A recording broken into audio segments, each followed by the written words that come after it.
Really helped me with my running. I've increased my speed from a 3 hour 34 marathon to a 2 hour 36 marathon, and these are the things that I did to get better.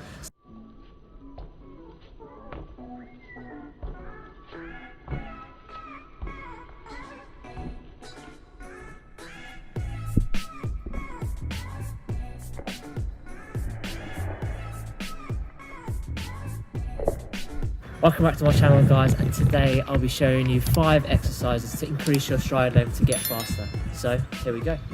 So you're saying, why is stride length important to get faster? It's because if we walk, we have short strides.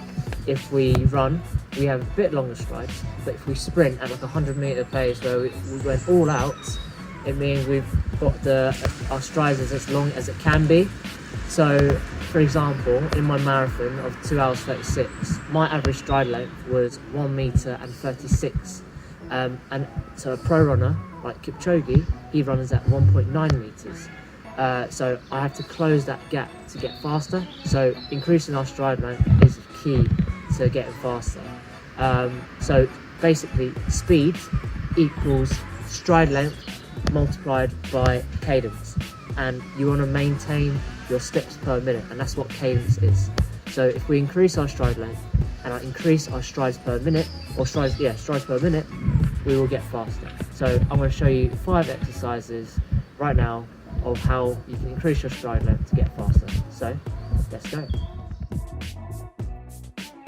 So the first exercise is high knees, and high knees are really important to engage those hip flexor muscles to strengthen your running and increase your stride length. So if you have a higher knee drive when running, you will go faster, and that's what high knees will do. And we want to do around 50 meters back and forth, just maybe 4 times, but you don't want to do it too fast. You just want your body to get used to the thought of, driving your knee higher. If we have short knees when running, we're not going to get far as quickly as possible, but if we have a higher knee when we're running, we're going to propel forward and go faster. So this is how we do it. Take it back. You see, my knee is engaging.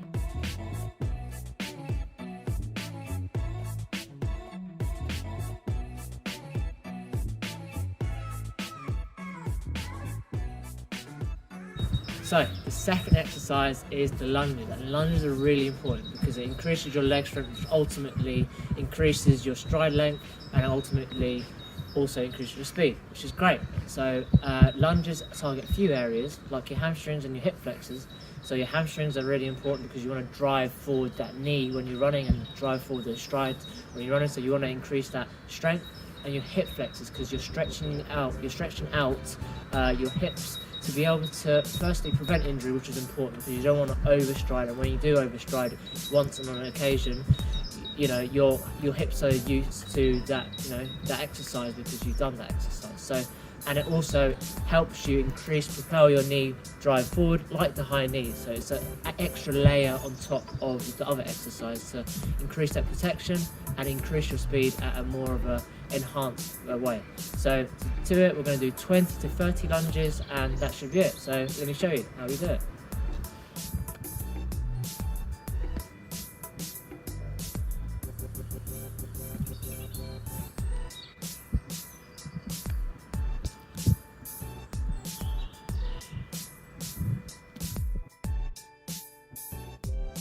Third exercise is strides. And strides are another really important exercise because it's a mixture of the last 2 exercises of the high knees and the lunges.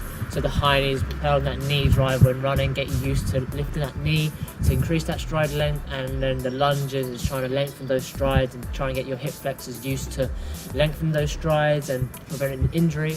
And strides are basically 90 to 95% of your top speed. We don't want to go at 100% because we don't want to get an injury. So to tailor off a little bit, and we predominantly do this after an easy run, because after an easy run, it's you get your slow twitch fibers going, but we want to try and get our fast twitch fibers used to running that speed, and we'll increase our speed and we'll increase our stride length. So, or the other way around, increase our stride length, increase speed. So we want to do around 4 of the 8 to around 80 to 100 meters. So yeah, and that should be it really.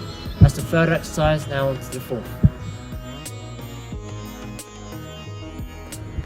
So those are our three main exercises. The last two are still considered really important because it's something what I do after a run or before a run or with my spare time. So the fourth exercise is bounding, and bounding is basically an elevated easy run. We kind of do this as much as we can on our easy run because the more we do, the better. I kind of basically do it around 2 kilometers. I try and do it. I try to maintain it as much as possible. And it's basically trying to, when we do an easy run, we do small steps, we do prods on our easy runs, but when we're bounding, we try and jump off of each ground because it makes us lighter on our feet, and it actually makes us push off the ground, which increases our stride length. Because when we do races and we start to struggle, we start becoming heavy footed, but with bounding it starts to decrease that motion of heavy feet to light feet. So that's why bounding is really important to increase our stride length, and it also ultimately makes us faster. So now on to the fifth exercise. So the final exercise is downhill repeats, and who doesn't love running downhill? I sure do. So if we find like a hill, you can go up it to increase your strength of your legs, and if you go downhill, it increases your stride length when running. So you kind of, if you find a hill, you can be perfect because you're basically becoming a better runner from just finding the hill. No one likes running the hills, but if you want to become a better runner, you need to incorporate it, unfortunately. So it's really important downhill for your stride length because it kind of forces you to widen your strides when running. You don't really need to do much. You just need to let the downhill take you, but you want to make sure you don't overstride. So keep your average downhill stride length the same. You don't want to try and extend your legs too much, but yeah, downhill repeats are key. It's something I do, especially after an easy run, because sometimes you use your slow twitch fibers when running an easy run, but you want to make sure when you do your downhill repeats, you want to be at like a tempo pace. So yeah, I consider downhill really important. So those are my 5 exercises to increase my stride length, which really helps me with my running. I've increased my speed from a 3 hour 34 marathon to a 2 hour 36 marathon, and these are the things that I did to get better. So I hopefully helps you guys, but let me know in the comment section below of the things that works for you, of the different stride length exercise that you do to help your running. I would love to learn from you guys, and hopefully you like to learn from the exercises that I do. But if you enjoyed this video, please don't forget to put a thumbs up and subscribe to my channel. It will help me out so much. But yeah, take care, and I'll see you in the next video.